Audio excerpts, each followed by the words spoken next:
elongated orbits so they can cross the Earth's orbit once on the way in and once on the way out. Halley boldly announced that 3 of them, seen in 1531, 1607 and 1682, were in fact the same comet on its periodic visits to Earth. He predicted that the comet would return every 76 years, and he was right.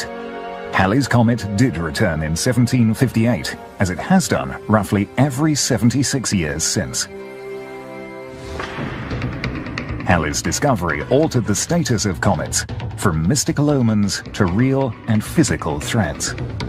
The fear of comets was sort of transferred from a sign of an impending disaster, some sort of an apparition, to objects that actually could hit the Earth. So we went from warning shots to actual missiles.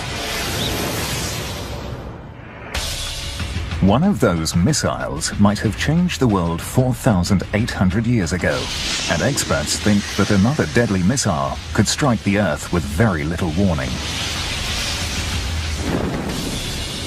Since its birth 4.6 billion years ago, Earth has been pummeled by thousands of comets and asteroids.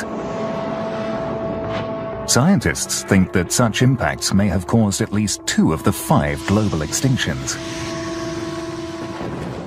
The most recent, 65 million years ago, is thought to have killed more than 75% of the living organisms on Earth, including the dinosaurs.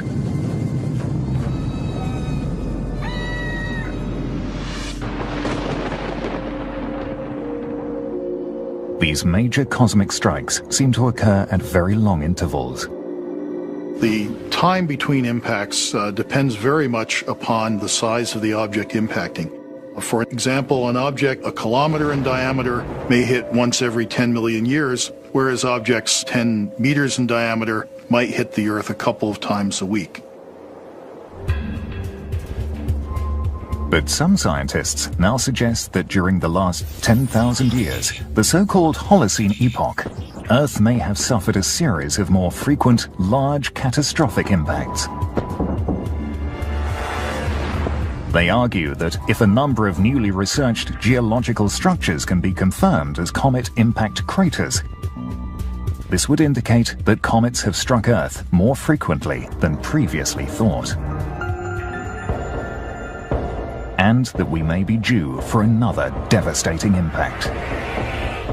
If we are able to prove that we have this many craters within the Holocene, it implies that there should be a large impact on the average of about every 1,000 to 3,000 years. And so we should have another impact within about 1,000 years. To date, scientists have found only about 170 impact craters on Earth, of which only 2 were caused by substantial strikes within the last 2.6 million years. Finding more large impact craters could indicate that a major comet strike within the next millennium is possible. Dr. Bruce Massey and his colleagues think that recent large craters are to be found in the oceans. Currently, there's over 170 known impacts that have been absolutely validated by physical methods. Of those impacts that have been documented, there are none in the ocean, and yet the oceans cover more than 70% of the Earth's landmass. So we are missing a large percentage of recent impacts because they occurred in the ocean. According to Drs. Abbott and Massey, one of those missing impacts may have happened 4,800 years ago. They believe that its catastrophic effects could have inspired the story of the Great Flood, found in the Bible and other accounts. Throughout the ancient world, different cultures, from Europe and Asia to the Americas, had legends of a great flood. Because we only have truly one universal myth, that's the myth of the Great Flood, it was my hypothesis that perhaps it was evidence of a globally catastrophic event. According to Dr. Massey, this globally catastrophic event may have been the impact of a comet crashing into Earth. Many of the legends describe supernatural creatures or fiery objects appearing in the sky around the time of the flood. Sometimes these things are described exactly like comets as flames in the sky, but at least 33 of these myths talked about creatures that were suggestive of a comet. Dr. Massey sees further evidence of widespread disaster in a series of global changes that occurred 4,800 years ago. At that time, advanced societies were already developing in many parts of the world. This was already the time of the first dynasty of pharaohs living in Egypt, very advanced civilization. Then, around the year 2800 BC, there was a series of sudden climate and social changes across the globe. All of a sudden, we get a cooler environment. Areas that had before been forest, all of a sudden they're savannas, they're open grassland. The relationship between the oceans and the atmosphere also changed. The well-known El Nino Southern Oscillation is really a driver for climate on the Earth, undergoes a profound change itself about 4,800 years ago in terms of its periodicity, in terms of its intensity. Also during this time, there were a number of human migrations. Populations are moving around. Language dispersals, for example, we get Austronesians moving out of Taiwan and mainland China down to Southeast Asia. We get Indo-Aryans moving out of northern India into Eastern and Central Europe. Dr. Massey suggests that all these social upheavals and climatic changes can be traced to a great flood that he believes was caused by a comet strike. We're seeing multiple different things that suggest to us we're looking at a single event at 4,800 years ago as a causal explanation for all of these myths, and it seems to be an oceanic comet impact. In the course of his research, Dr. Massey found that the geographical distribution of certain mythical motifs were centered on a specific location. I analyzed 175 Great Flood myths worldwide. And if you map these out, the distribution of these myths, they actually sort of make a broad circle, approximately about 9,000 kilometers away from a central part in the Indian Ocean. And it would appear that this is telling us that there was a comet impact at that location. Looking at the environmental information contained in those myths, such things as the amount of rainfall, the presence of hurricane-force winds, tsunamis, all of these myths together formed a logical picture of something happening at a single point in time. It is difficult to assign an exact date to the Great Flood, but Dr. Massey suggests that the legends themselves may point science in the right direction. I was able to hypothesize a precise date for this event by looking at what was in the myths, talking about conjunctions of planets in certain constellations, lunar eclipses, solar eclipse, and conjunction of 4 or 5 naked eye visible planets at a single point in time is a very rare event. And using the software astronomy programs, I was able to come up with a series of events that occurred in 2807 BC. Dr. Massey proposes that a massive comet, perhaps 3 miles wide, may have crashed into the Indian Ocean 930 miles southeast of Madagascar.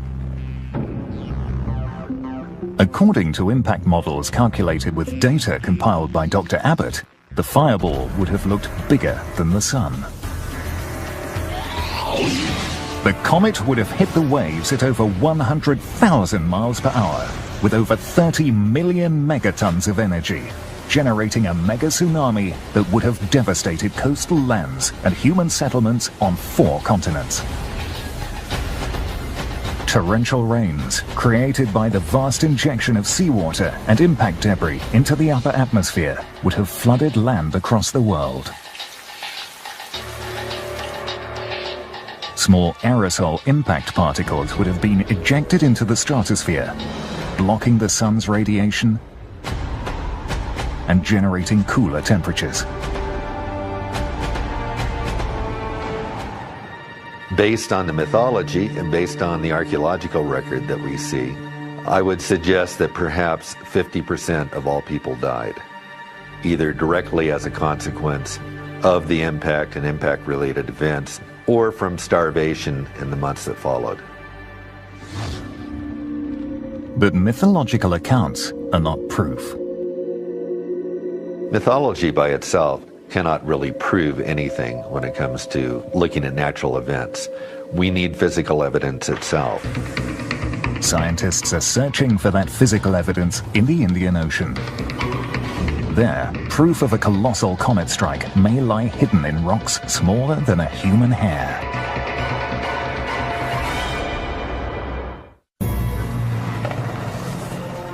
Some scientists think that a massive comet could one day strike Earth, causing a mega disaster.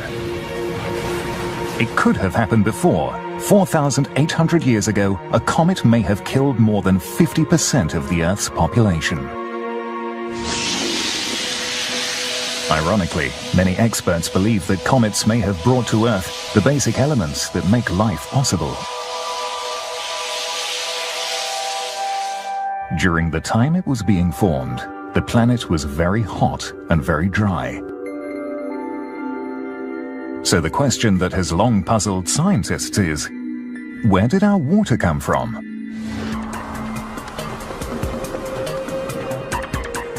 One theory is that comets striking Earth billions of years ago provided the water that would eventually make up the planet's oceans and seas. In 2000, Comet Linear broke apart as it passed by the Sun. Infrared spectrum analysis revealed that the comet was probably made up of water in the form of ice. Some scientists believe that comets may have also dispersed complex organic molecules that could have become the first cell membranes on Earth.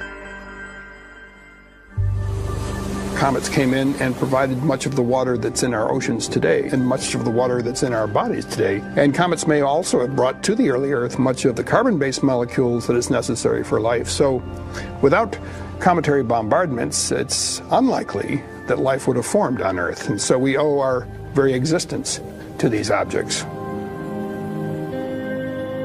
From the time they were formed, 4.6 billion years ago, comets and asteroids have crashed onto Earth and its moon countless times. Though the moon's cratered surface bears witness to that violent past, Earth's impact craters are less apparent. In the course of time, the Earth has actually suffered more impacts than the Moon has because it has a bigger area than the Moon does.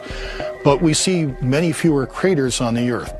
That's because erosion, tectonics, all these processes that are so active on the Earth but lacking on the Moon have erased the craters.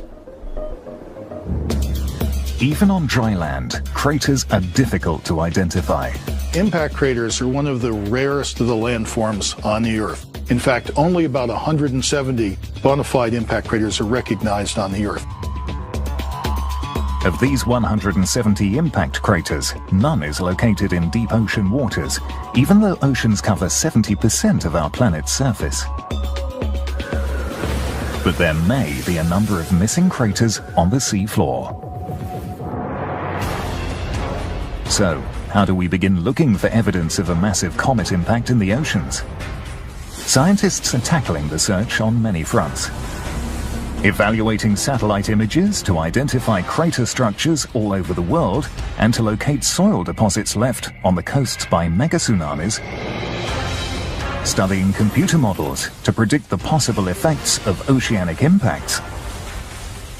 Using telescopes and space probes to study comets and learn about their composition and life cycles. And analyzing seafloor and coastal sediment samples under electron microscopes. Dr. Abbott began her search for evidence of this catastrophic comet impact in the Indian Ocean. One reason why I focused on the Indian Ocean was because of Bruce Mass's work, where he's compiled oral histories, and what he determined was that the center of this large deluge event was in the Indian Ocean. The first physical evidence of this alleged crater was found not in the ocean itself, but on the beaches of Australia and Madagascar.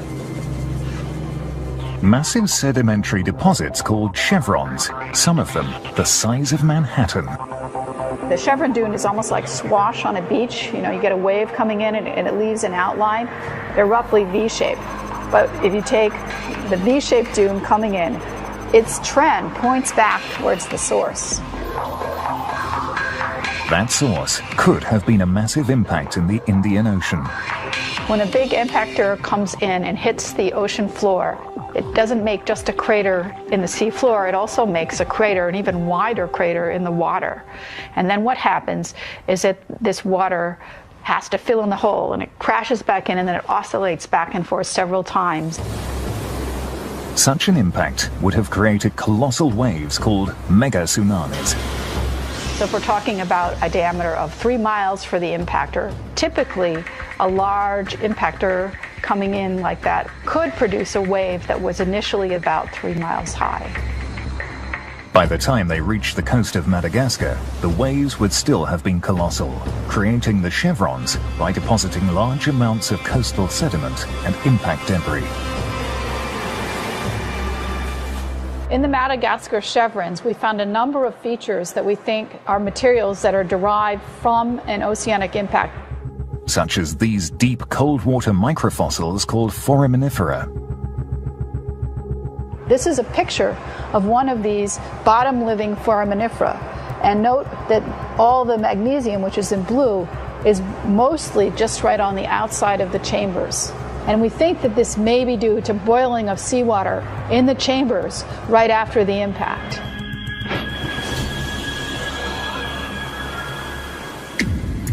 But where in the Indian Ocean is the impact crater itself? Satellite imagery may provide the answer. The surface of the sea roughly follows the profile of the sea floor. Underwater seamounts and depressions affect the gravitational pull of Earth on the ocean surface. So we can find holes in the sea floor by measuring the profile of the sea surface with satellites. I took the chevron dunes and I used their trends to look for possible craters. The direction that the chevron dunes point converges very closely on a location where you have a hole in the ocean floor, a nice round hole. This hole is 930 miles southeast of Madagascar, an 18-mile wide structure, 13,000 feet underwater, known as Burkle Crater. But a round hole in the sea floor is not sufficient proof of a comet impact. Dr. Jay Melosh, a planetary scientist at the University of Arizona, is not involved in Dr. Abbott's research, but he explains that geological proof of a comet strike would be found at the impact site.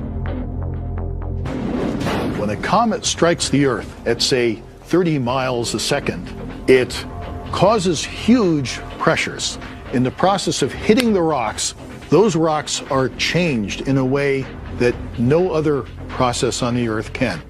If we can find that changed mineral in the impact site, we're sure that it's an impact. Ships crisscross the world's oceans, gathering deep seafloor samples. Every one of those red dots represents an area where scientists have collected deep-sea core samples, soil samples extracted from beneath the ocean floor. Thousands of these cores are stored at the Lamont Doherty Earth Observatory in New York. This core is from the southwest Indian Ocean. It's from the vicinity of Burkle Crater, and you can see that it's a fairly dark color. The dark color is because it's from quite deep water, about 4,800 meters deep. This is enough, I think. Okay, so you want me to look for splash? Dr. Abbott analyzes the seafloor samples under a scanning electron microscope with Drexel University's Director of Microscopy, Dee Brager. When comets or asteroids hit the bottom of the sea, they tend to vaporize or melt material either from the rock that they've hit or the impactor itself, which condenses into submicroscopic splashes of metal that are shot into grains of sediment, into microfossils, into whatever is down there at the bottom of the sea in microscopic amounts. What we found in this sample were little bits of crushed rock These pieces of rock looked as if they'd been hit with a hammer. And then on the rock, we found tiny bits of metal, nickel-rich metal. And nickel is not very common on the Earth, so we think that this nickel is bits of the impactor that were vaporized. I don't necessarily see splash yet. Still, Dr. Abbott needs more evidence to prove that Burckle crater was created by a comet impact. What we hope to learn from this piece of deep-sea sediment is what's the source of the impact that produced Burckle crater. We really don't know enough about comets and asteroids to be sure right now if we can tell. We may not know enough about comets, but we know they're out there, on the fringes of the solar system. Billions of them. And they are just waiting for a passing star's gravitational force to launch one on a collision course with Earth.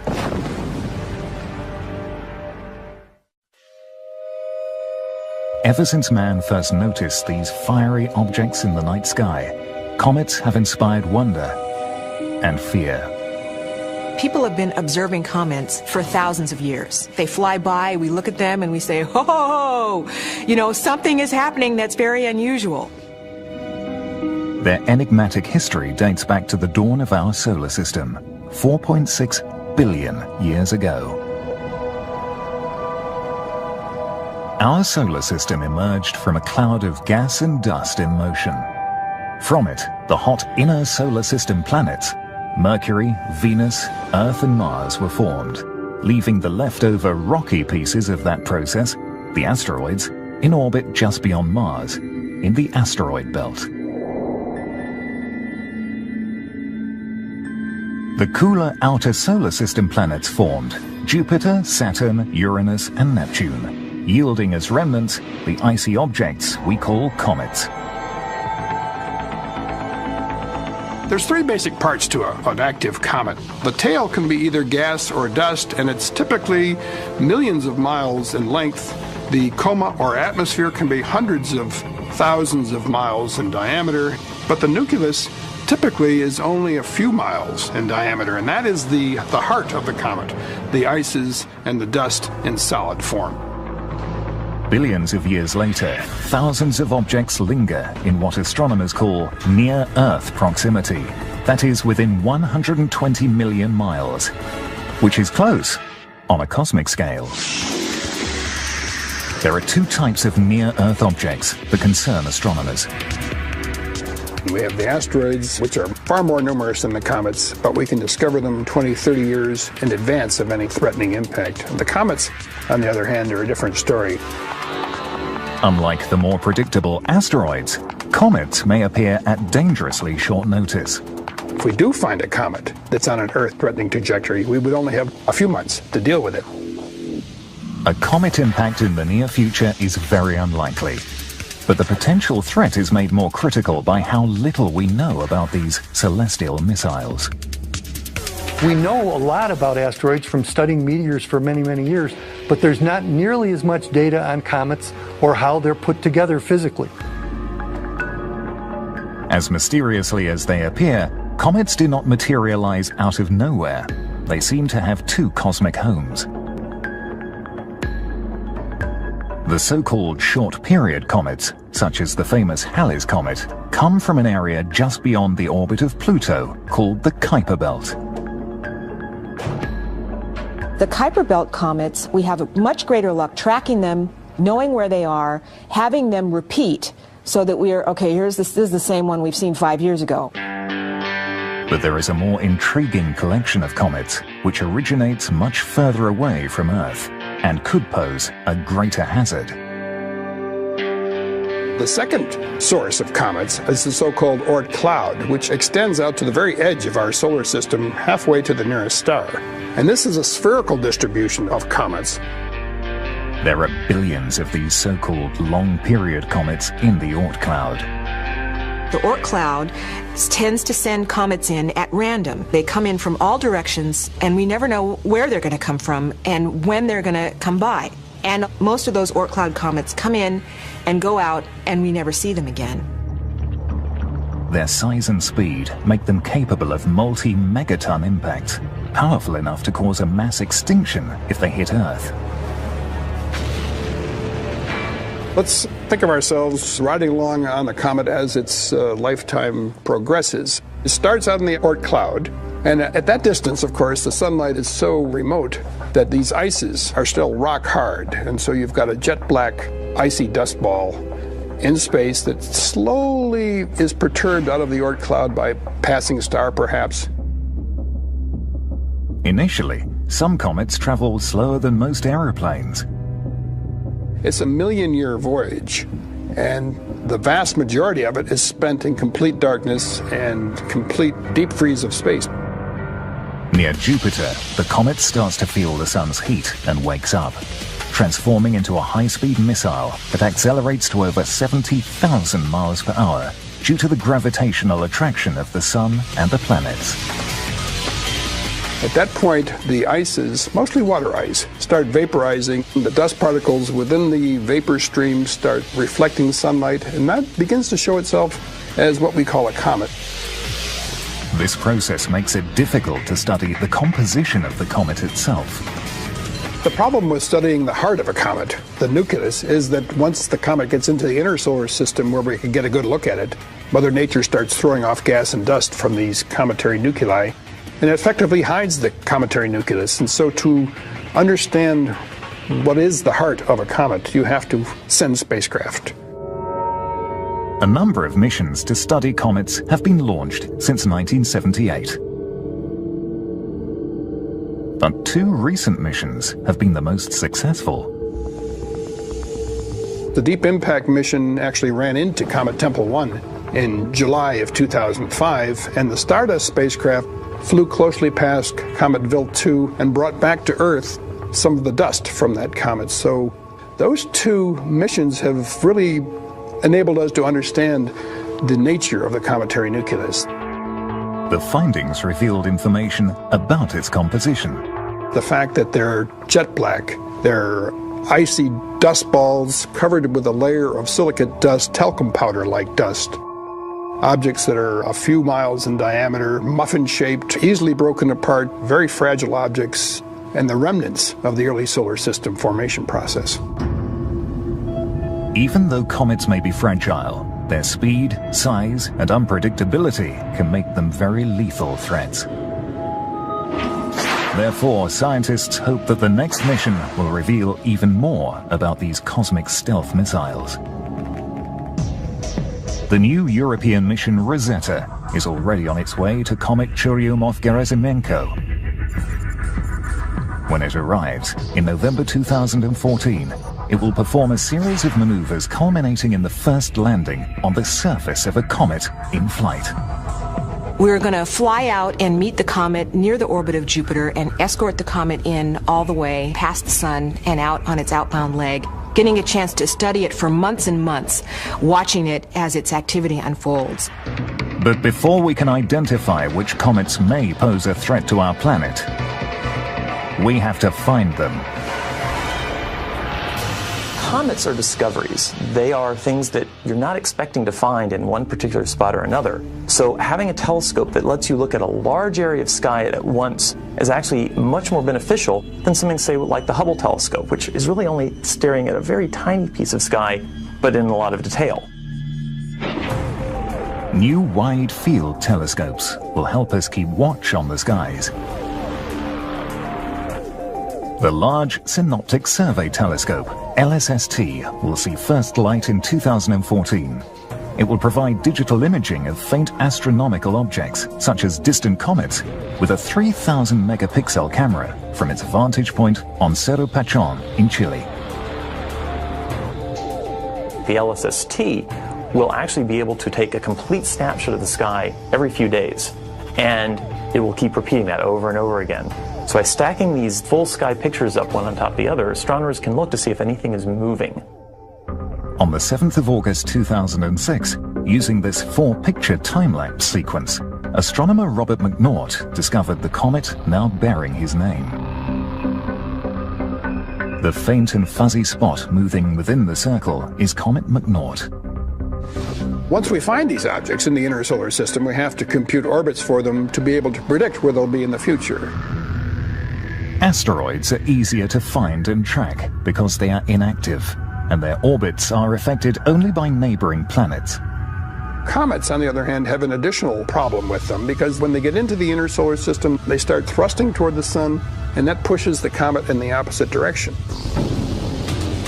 This may modify their trajectory as they fly, like a rocket engine might, making it difficult to calculate their orbits accurately.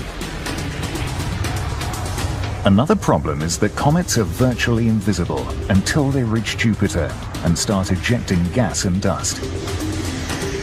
And it only takes 9 months to get from the orbit of Jupiter to the orbit of Earth. It would take a few months to determine its orbit and to determine that it is a threat, and then we'd only have a couple of months to do something about it. It could be worse. Some comets are discovered closer to Earth. Comet McNaught was spotted in August 2006, only 4 months before it passed by Earth's orbit in November that year.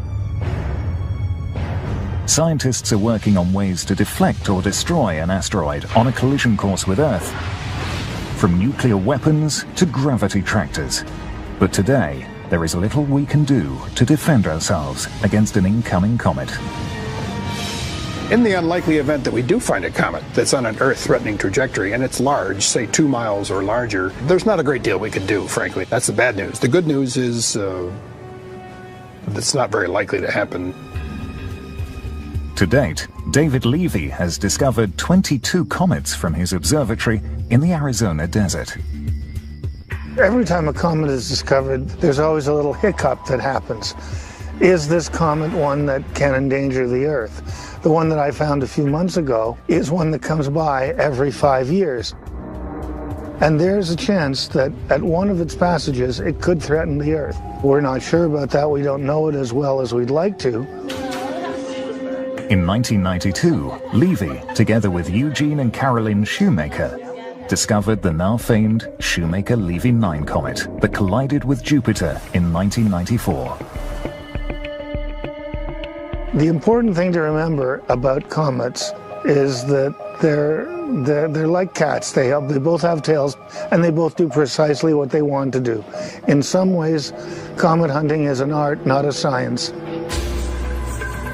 From the Indian Ocean 4,800 years ago to the Pacific coast of San Francisco today, we can only imagine what a large comet strike would unleash if it happened now. There's no doubt that there's going to be dramatic effects on the Earth, on the Earth's surface, on the climate, and that are going to affect life. A 3-mile wide comet strike could kill millions of people. Exactly how that would happen is hard to predict. Fortunately, we've never seen a large comet strike the Earth. But we can work out what happens by using the laws of physics. We can take those laws, distill them down into a computer program, and predict what events will happen when a mile-wide comet slams into the Earth and makes a crater perhaps 20 miles in diameter. The Los Alamos National Laboratory in New Mexico is looking ahead. We have, in fact, right now, very large three-dimensional computer code capabilities that can help us as a nation improve our detection, our assessment of catastrophic impacts, such as a cometary impact off the coast of San Francisco. With data compiled by Dr. Abbott and damage estimates based on an impact effect calculations program, we can depict the scenario of a 3-mile wide comet crashing into Earth.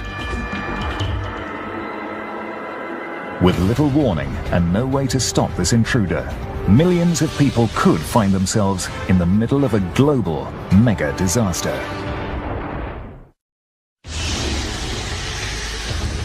Could a massive comet crash into the Earth again?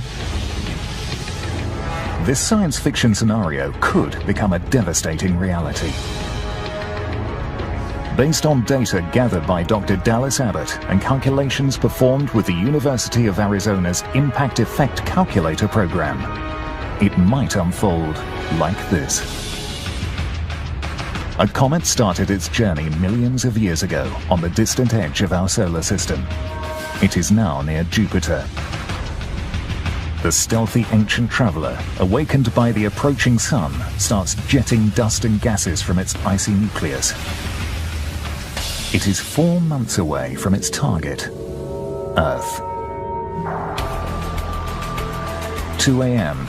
at the Mauna Kea observatories in Hawaii. Astronomers identify the faint optical signature of what may be a new comet, as dim as Comet McNaught's image when it was discovered in 2006. Other astronomers around the world confirm the sighting. It is a new comet, and it is approaching Mars fast. The Minor Planet Center in Massachusetts begins to calculate its orbit. It will take scientists at least a couple of months to calculate whether it could hit Earth. Nearing Mars orbit, the traveler is now a dazzling sight with a growing tail of light, dashing towards the Earth at over 50,000 miles per hour. It is confirmed. The object is a long-period comet with a trajectory that will cause it to hit Earth in 30 days. Warnings are issued across the world, but time is running out. Governments and international space and military organizations scramble to decide on a course of action. It's technologically much more difficult to deal with a comet than it is an asteroid. Shooting it down is not an option. It may compound the problem by creating a collection of fragments. Diverting its trajectory with a spacecraft is not possible. There is not enough time to prepare and launch such a mission. Now, about 2 million miles away from Earth, the comet speeds at more than 100,000 miles per hour. Scientists narrow the probable impact zone to an offshore area near San Francisco. The comet is about to collide with our planet's most effective shield, the atmosphere, but it will provide no defense at all. So a large comet, several miles in diameter, would simply punch right through the atmosphere, and it wouldn't matter that the comet is fragile and underdense and porous. Bridges and freeways are jammed as a panicky population tries to flee the city, but it is too late. The 3-mile-wide comet hits the Pacific Ocean 100 miles west of San Francisco. With more than 30 million megatons of energy. When it impacts the ocean surface, it is going to essentially vaporize the water almost immediately. The impact unleashes a blast of thermal radiation towards the city. You're talking about minimum of temperatures around 1500 Kelvin. So anyone who's outside when that event occurs would essentially be vaporized almost.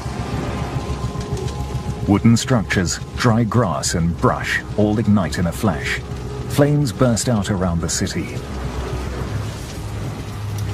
As over 7 million people in the Bay Area are scorched by the lethal heat.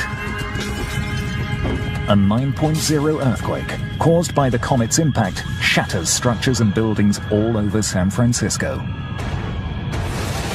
The Bay Bridge collapses.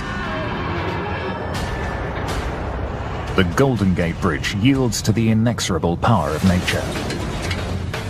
Entire districts in the city cave in as the ground liquefies under their foundations. Cracks appear in the ground, transforming the landscape. As the minutes tick by in slow motion, 3-inch fragments of debris from the seafloor pummel the defenseless city. In the midst of chaos and destruction, a moment of eerie silence precedes the sonic bang. The deafening air blast breaks through at more than 4 times the speed of sound, destroying whatever had been left standing.